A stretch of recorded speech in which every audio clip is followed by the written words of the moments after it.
All right, so we are going to start with study guide 1. This is review of organic chemistry 1. So in organic chemistry 2, study of organic chemistry 1, review of organic chemistry 1 is important. You have taken organic chemistry 1 maybe a semester ago or long time ago, but it is important to review those topics because we are building organic 2 is based on organic 1 and those concepts are overlapping each other. So what I would say that you guys need to basically go over all those topics. Okay, I'm going over study guide 1, but again you guys need to do more practice on it, and that way you can review and strong start for organic chemistry 2. So in organic chemistry 1 you guys learn molecules. Alkenes, the basic one is CH4, its formula is CnH2n plus 2, right? Alkenes, C double bond C, alkynes, C triple bond C, and halides, alkyl halides means CH3Br or CH3Cl, CH3I. Those groups, those things that you learn, those molecules that you learn. All right, and you also learn its properties. What main properties that you guys discuss? Let me zoom in here. Melting point, boiling point, solubility, and optical rotation. And those properties depends on chain length, branching, functional groups, and stereoisomers. The more longer, let's say this is short chain length and a longer chain length. The longer hydrocarbon chain provides more surface area. That means it needs more energy to break them apart. So that's why boiling point, melting point is higher. The more branching and the more branching provides less surface area, so it impacts its melting point and boiling point. Functional groups such as alcohol, OH group or amide group, those makes hydrogen bond, and hydrogen makes water soluble. They are soluble in water and that impacts solubility. Stereoisomers, optical rotations.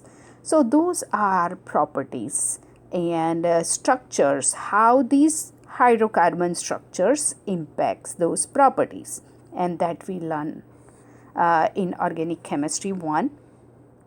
Now let's talk about, I'm going to zoom on this side of study guide 1, and we learn structural and nomenclature. Structure means full structure where you are going to write carbon, hydrogen, all this chain, mentioning all these bonds and chain all together.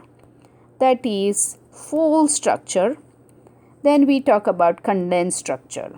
We can write condensed structure CH3, CH3, that is little kind of condensed. The line structure, wedge notation, Newman projection, and chair structure. So all these structures we learn that, and then we learn how to name it using IUPAC rules. Remember, the longer the chain, main chain, we name that, and then the groups that are attached to it, and we follow IUPAC rules.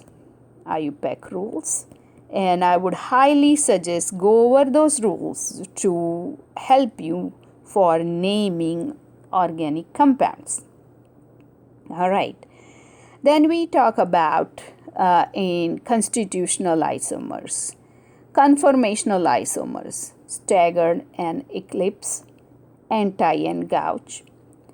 Stereoisomers, cis and trans, E and Z, R and S, chiral compounds, and resonance structures. So that is also a part of structures, and we learned that as well in Organic Chemistry 1.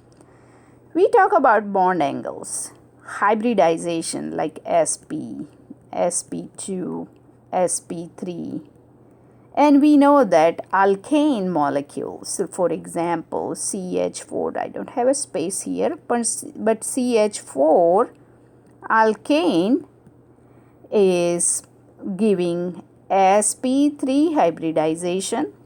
Its bond angle 109.5 since it's tetrahedral, and its bonding orbitals s and p mixed together and formal charge. Same thing with alkenes and alkynes. You can find out it's sp2 hybridized, sp3 hybridized, or sp hybridized, and what usually their bond angles are. So we talk about that in Organic Chemistry 1, and let me scroll down. Okay. Now we are going to talk about reactions. Reactions in Organic Chemistry 1. All right.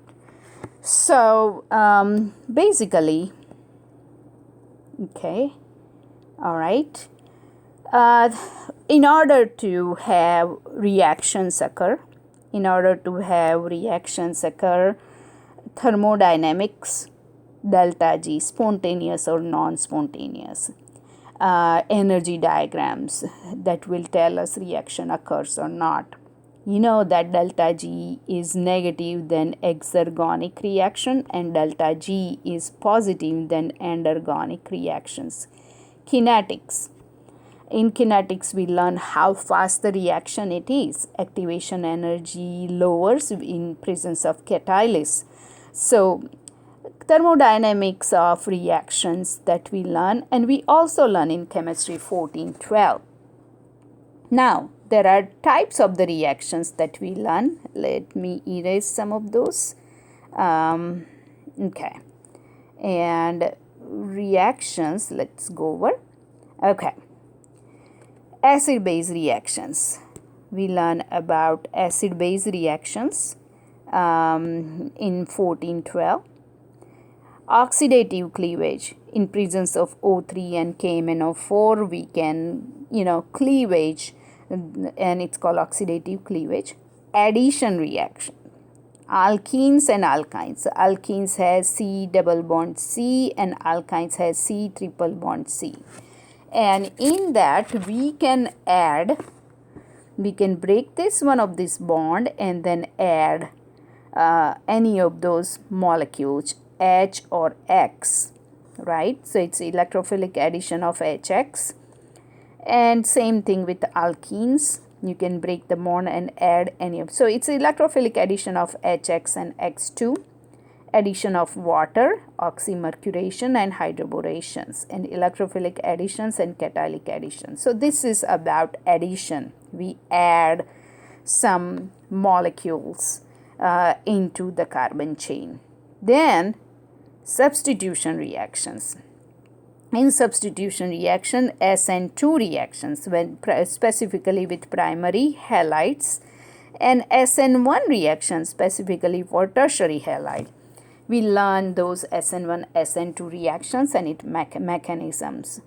And we prepare alkyl halides from alcohols using those reactions. We learn about radical substitutions, Grignard and Gilman substitutions. So in substitution, we take out H in hydrocarbons and we substitute with halide molecule or a halide like chlorine, fluorine, bromine, iodine into the chain.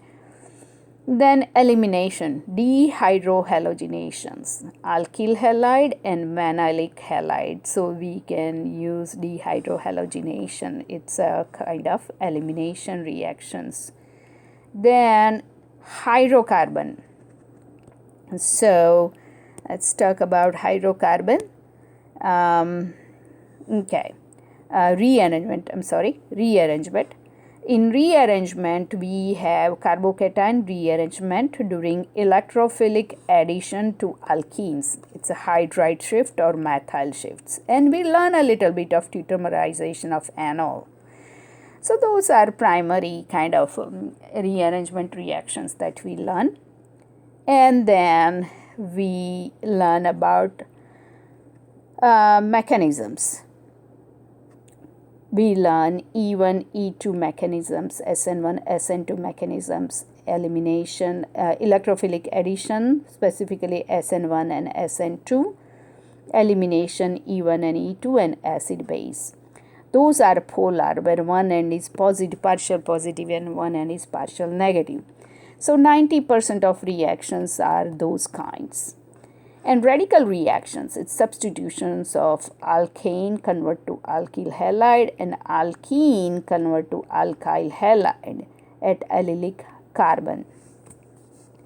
So those kind of reactions that we learn, and I would highly suggest that you need to go over each and every one.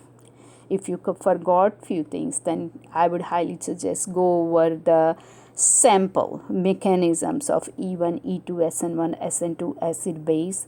Go over sample addition reactions, substitution reactions, eliminations, rearrangement.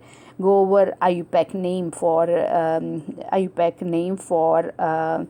rules basically for naming. Go over few end of the chapter problems on properties and so forth.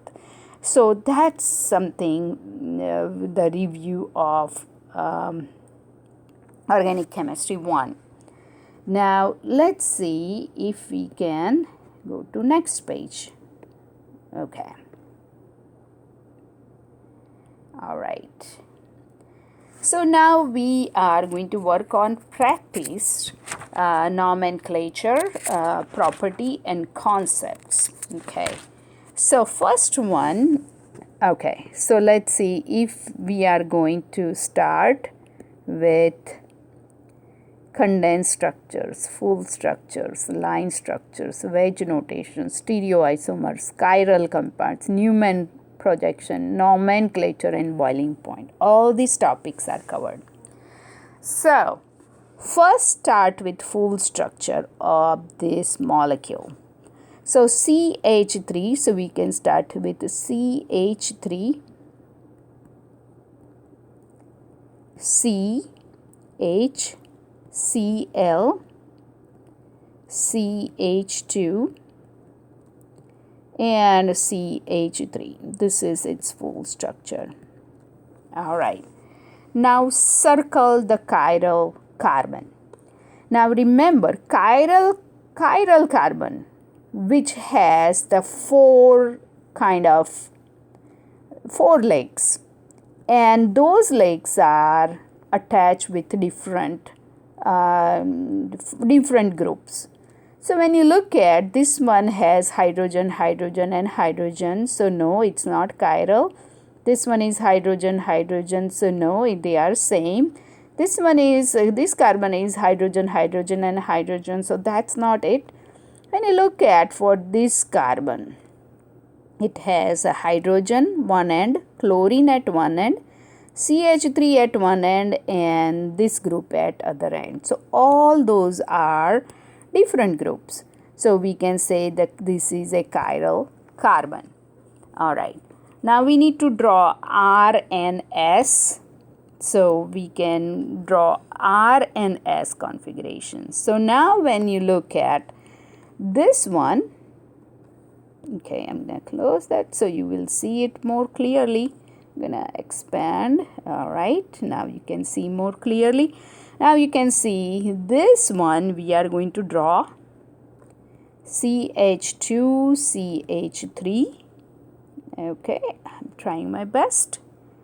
And I would say this is a wedge notation. Okay. This is Cl, this is H, and this is H3C. Now remember, in that we need to draw R configuration. So when you draw its R configuration, H is less priority groups, and this is chlorine. So chlorine is right here, and this is the R configuration. Now when you look at S configuration, so we are going to flip those groups, and that is H here and Cl here. This is S configuration. Alright, now we need to draw a line structure of this above compound. So let's see how we can fit in. So when you look at the line structure, we can say H3C Cl or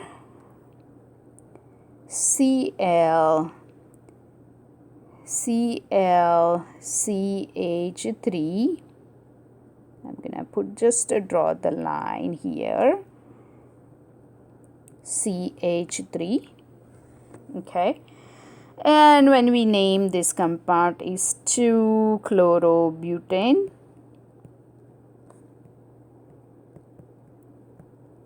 you can name it R and S accordingly. Now I'm going to try the stable Newman projection. Let's see if I have space around here. I will try my best. So Newman projection. So we start with looking this from this side of the carbon, and when you look at that side, we have chlorine CH3H, and then the other bonds are inside the paper or inside the screen, so that could be CH3 here and H here. Now when you look at for the other one, the only thing we are going to switch it to chlorine, and this is the one, and we have inside hydrogen, and we have hydrogen. We have CH3 here, and we have another one, CH3 ClH, and in that one we have CH3 on this side, H and H. Well, look at those three projections. This one is CH3 opposite one, stable, lowest energy. This one, all these groups are in one side, so this is high energy. And when you rank these three compounds basically, remember the boiling point of 2-chlorobutane. This is the butane, it's a straight chain,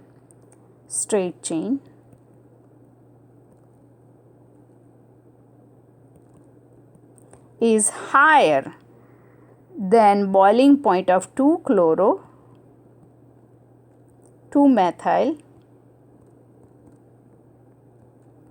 propane.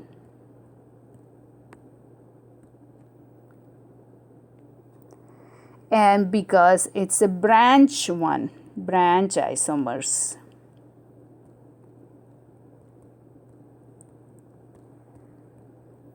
So when you look at, in this case, we have, I'm going to scroll this one down here.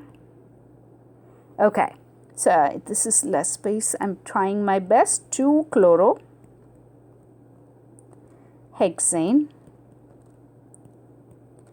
has higher boiling point than 2-chlorobutane.